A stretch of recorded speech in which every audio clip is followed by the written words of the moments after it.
Hello, everybody, and welcome to the series finale of stories in the Bible that have something a little bit funny about them.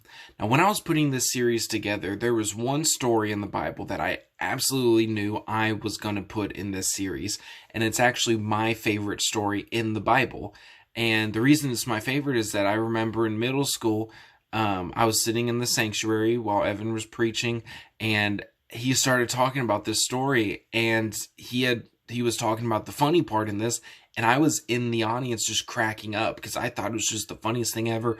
But then it took a more serious turn, and it became such a good lesson for me to learn. And so I always think that any time that you can laugh and learn at the same time, for me personally, that's when I learn the best. Is if you can make something enjoyable, it's going to make it easier for people to learn. And that's what this whole series is really about, that we can have a fun time, we can laugh, we can joke, but also we can learn lessons at the exact same time. And so the final story of this series is Elijah versus the prophets of Baal. So this is in 1 Kings chapter 18, and we're going to start the story in a drought. A drought is where there's no rain, there's very little water, there's very little food. People are having a really rough time. And there was a prophet named Elijah, and he followed God. He did whatever he wanted to. He spread his message. And then there was a king named King Ahab and his wife Jezebel. Now, King Ahab, he was a follower of a god named Baal, and Jezebel was a follower of the goddess Ashria. Hard for me to pronounce sometimes. And they were worshiping these people, and they had all of these followers that were following these false gods.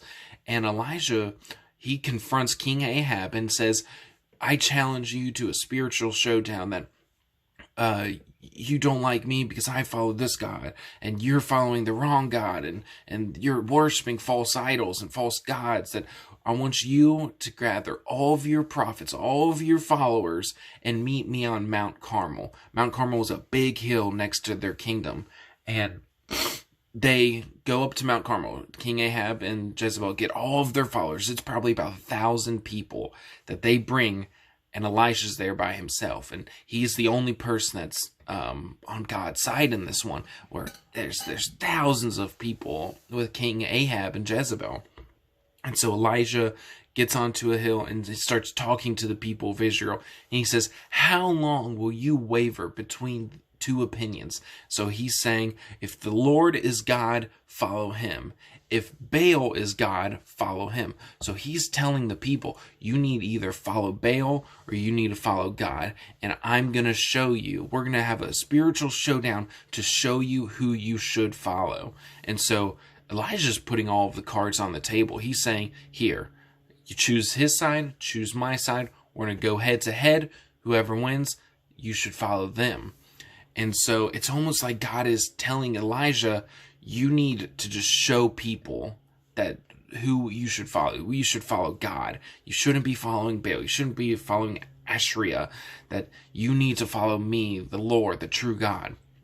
And so the people, after he said that, they were still kind of just looking side to side. They really weren't saying anything. They weren't saying, okay, I'm going to follow you, or no, I'm following Baal. It's almost like they didn't know what to do either. And so they were going to follow whoever won this. And so Elijah then looks at the prophets of Baal and he says, I challenge you. What we're going to do is you're going to get an animal. I'm going to get an animal, and we're going to sacrifice it, or we're going to prepare it for an offering.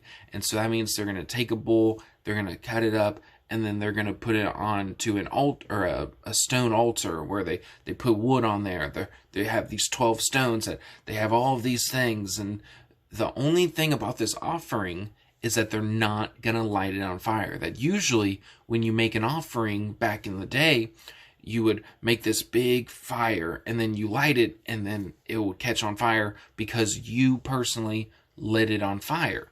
He said the only catch to this, we're not going to catch it on fire. Nobody will light a fire. You're going to worship to your God, and I'm going to worship to my God. Whoever's God can send fire from the sky and light their altar, that is who the true God is.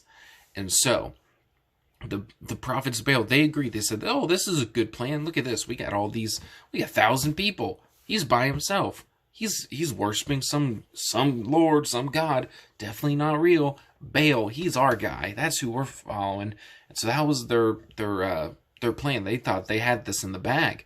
And so the prophets, they went first. The prophets of Baal, they went first. And they started crying out, and they started dancing around the altar till morning to noon. So probably about 6, 7 in the morning to noon. That's 5, 6 hours that they were dancing and singing around their altar, and there was no fire. There was nothing going on. And so Elijah, he starts making fun of him. He starts mocking him. He's like, "Hey, shout louder. Surely he's a god. Maybe he's in deep thought. Or maybe he's busy. Maybe he's traveling." And then he says, "Maybe he's on the toilet. Maybe your God, he's just sitting on the toilet and he can't hear you. Maybe you need to go." So he's saying that these people that they're worshiping, that they think is a god, that they think can do anything in the world, he's sitting on a toilet. He's going to the bathroom. Maybe he's on a cell phone. Maybe he's reading a book. I don't know. Can't hear you because he's sitting on a toilet. And so I just thought that's hilarious that Elijah, he's a prophet of God, and these people, they're worshiping, and he just says, "Nope, sitting on a toilet. Can't hear you. Maybe you fell asleep. You should wake him up. I don't know. Shout louder." And so the prophets of Baal, they shouted louder, and they started cutting themselves for Baal, and they started going, and it's past noon now. So they've been doing this for 8, 9 hours, and it's time for their sacrifice, and hours of effort. Nothing happened, and it just says that it was almost like no one was there. No one was even paying attention to him. And so after hours and hours of the prophets of Baal worshiping to their god Baal, nothing happened. And so Elijah then called the people to him, and he says, "Please come to my altar. It's my turn." And so Elijah puts 12 stones on the altar, and he's ready for the altar, and then he digs a trench around the altar. A trench is where you dig a hole. That if you ever seen castles, that's where it's a big, almost like a tunnel of dirt. And so he placed wood onto the altar, and he prepared the bowl for the altar. And then Elijah had people go get 12 large jars of water. Now, if you imagine going around in your house and finding the biggest jar, the biggest bucket that you can find, that's about how big these large jars were. And he said, "I want you to take that water, soak the wood, and fill in the trench." So now all of the wood that he has is wet.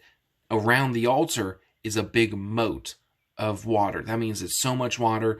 And if you've ever built a fire, you've ever built a campfire, you know that wet wood will not catch on fire. It's very hard for it to catch on fire. And now you've got all this water around. That water puts out fire. How is he supposed to catch something on fire?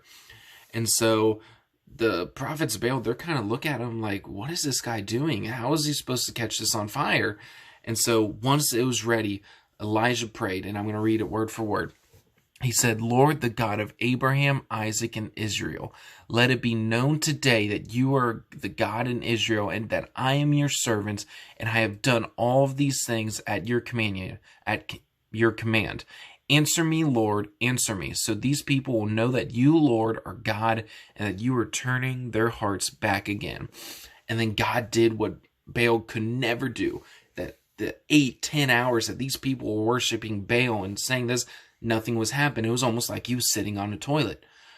But Elijah says this one prayer, and fire fell from the heavens, and the offering and the offering that Elijah made, it caught on fire, even though it was wet, even though there was water all around it. And all he did was say one prayer, that the Lord listened to him, and he caught his offering on fire. And the people instantly, they saw that Elijah's God caught this on fire, and that must mean that God is the true God, and he is the Lord Almighty, and they started bowing down. The people of Israel bowed down and declared the Lord as God. And Elijah then commanded the people to put the prophets of Baal to death. and even keep following this event. So after this happened, it started to rain, and that means the Lord ended the drought, ended the no rain, the little water, the little food. He sent rain upon the land and helped all people, because Elijah stood up and he said, no, my God is the true God. And so God is seeking to turn the hearts of his people back to himself, that he used the drought to get their attention. And then he had his prophet, this what everyone sees as a normal person, he had them get their attention and dramatically make a miracle happen right before their eyes. And that no one had ever witnessed the event doubted that the Lord was God. So if you saw this, there would be no doubt in your mind that God is the Lord. He is the true God. That this is a great message, that it shows us that we need to, as Christians, we need to stand up for God. That sometimes there may be somebody who they're being in a personal drought, that maybe they've never heard of God, maybe they've never heard of the Lord, that we need to be that rain, we need to be that sign to show them what it's like in God, especially in these troubling times. There are going to be people that are going to be looking for answers, and we as Christians, we as people, we need to go and seek them out and say, hey, want me to tell you about God? How about we read something in the Bible? Hey, maybe I saw this one TV show that it's about God. Maybe I saw this movie. Maybe I saw this cartoon. That anything you can find, maybe you just want to talk to them. That you can be that miracle in their life. You can be the rain that ends their drought and truly show them who God is. And once things are opening back up, maybe you invite them to church. And I know once things really open back up, that we have a lot of cool things planned, that I think it would be great if you guys can find somebody that, even if they do know who God is, just invite them to church, invite them to do something with you where you show them who God really is, who the Lord really is. And I think that's the biggest challenge that we face every single day. And not just the kids, not just the teenagers, not just the middle schoolers, but the adults and the elderly, that everyone, we follow this rule that we need to go out and we show people who God truly is. So that's my challenge for you guys, is I want you guys to find somebody that maybe they don't know who God is, and just say, hey, do you want me to pray for you? Hey, do you want me to show you this? Can I show you this? Do you want to come to church with me soon? And that's my challenge for you guys. So that was the series finale of stories in the Bible that have something a little bit funny about them. I will announce later this week what our next series is. I hope you guys really enjoyed this series. That if you have any comments, questions, leave them in the comments. You can message me. That I had a lot of fun. I hope you guys have enjoyed these jokes. I know Evan especially enjoys the jokes. He's never sick of my jokes because they're always so funny. So I hope you guys really enjoyed it. I'll see you guys next time.